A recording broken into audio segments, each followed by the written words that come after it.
اعوذ باللہ من الشیطان الرجیم بسم اللہ الرحمن الرحیم السلام علیکم ورحمۃ اللہ وبرکاتہ۔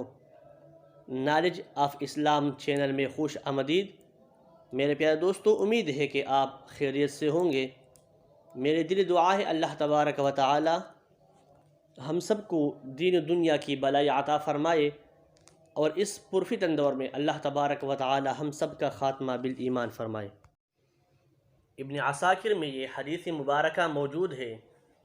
نبی اکرم نور مجسم شفیع معظم صلی اللہ علیہ وسلم نے فرمایا، جس شخص نے اس دعا کو 3 مرتبہ پڑھا گویا اس نے شب قدر حاصل کی، یعنی اللہ تبارک و تعالی اس کو شب قدر جتنا ثواب دے گا۔ وہ دعا یہ ہے: لا الہ الا اللہ الحلیم الکریم، سبحان اللہ رب السماوات السبع ورب العرش العظیم۔ حدیث پاک کا حوالہ اپنے ساتھ محفوظ رکھے۔